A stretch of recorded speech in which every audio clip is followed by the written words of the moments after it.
The Mayflower Story, Part 1, The Puritans and the Separatists, by Mary Ames Mitchell. This set of animations tells the story about how some of my English ancestors helped settle Plymouth colony in America between 1620 and 1623. William Brewster and his wife Mary were from Scrooby, Nottingham. They settled in America with their children Jonathan, Patience, Fear, Love, and Wrestling. Stephen Hopkins, his wife Elizabeth, and his children Giles, Constance, and Damaris most recently lived in Upper Clapford, Hampshire. Richard Warren, his wife Elizabeth, and their 5 daughters, Mary, Elizabeth, Anne, Sarah, and Abigail, came from London. Francis Cooke, who would settle in America with his wife Hester and their children John, Jacob, Jane, Elizabeth, and Hester, originated in Canterbury, Kent. Edward Doty possibly came from Lincolnshire. He sailed on the Mayflower as an indentured servant of Stephen Hopkins. John Tilley, his wife, Joan Hurst, and their daughter Elizabeth were from Bedfordshire. And John Howland came from Dunstanton, Cambridge. These people were Puritans and Separatists. In 1585, when this story begins, England had many religious groups. Like today, people argued about the best way to practice Christianity. Many English still followed the traditional Catholic Church, which was led by the Pope in Rome. But that was frowned upon by England's current monarch, Queen Elizabeth. Her father, King Henry VIII, had broken England's ties with the Catholic Church and founded a Protestant church called the Church of England. The majority of Elizabeth's subjects followed the Church of England. However, a growing group of people felt that the Church of England was corrupt. They thought the church served only the wealthy aristocracy, not the common people or poor people. The followers of this group that wanted to purify the church were known as Puritans. The Puritans complained about many things. For example, they objected to praying to a crucifix, a cross with the figure of Jesus on it. Puritans pointed out that crucifixes were graven images. According to the Bible's second commandment, people may not bow down to graven images. In Puritan churches, the crucifix was replaced by a plain cross, and the congregation did not bow down to it. For the same reason, Puritans eliminated images of the Virgin Mary from their churches, along with fancy gold decoration, such as gold candlesticks. Puritans objected to the way the monarchs chose bishops, the generals of the church. The monarchs favored men with political ties to the court and a high social status. Puritans felt that bishops should be chosen according to their ability to be good Christian leaders. Puritan ministers refused to wear the surplice at services. They thought it made them seem elite. Instead, they wanted to be equals with their congregation.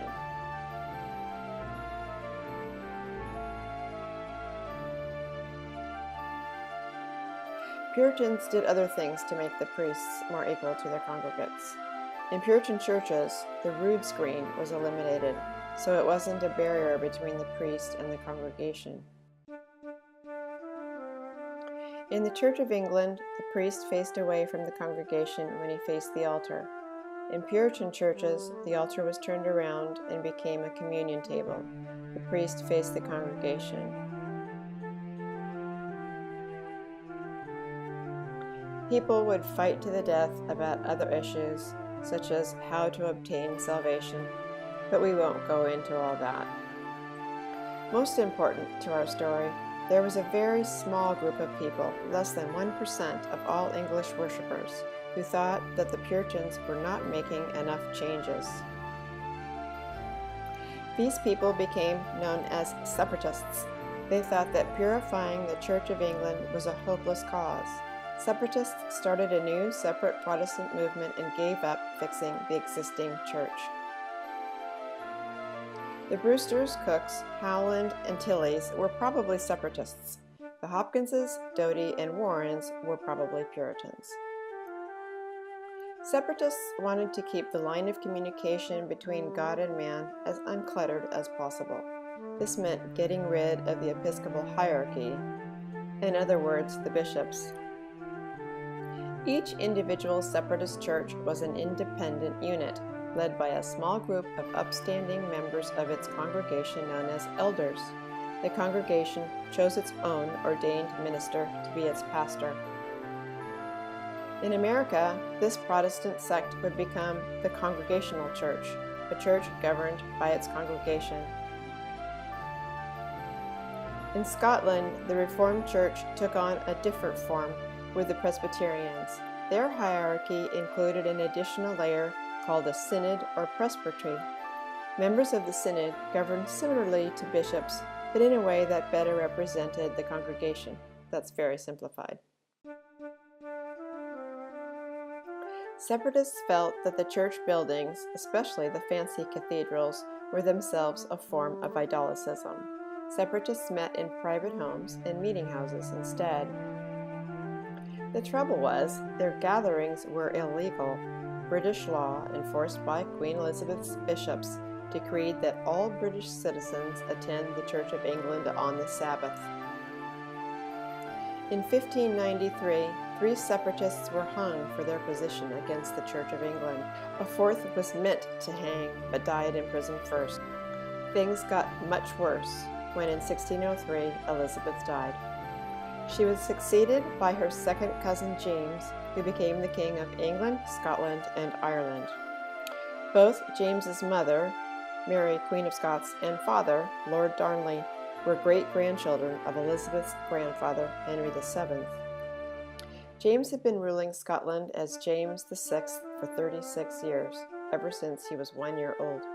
In England, he became known as James I. James was brought up by the Scottish Presbyterians.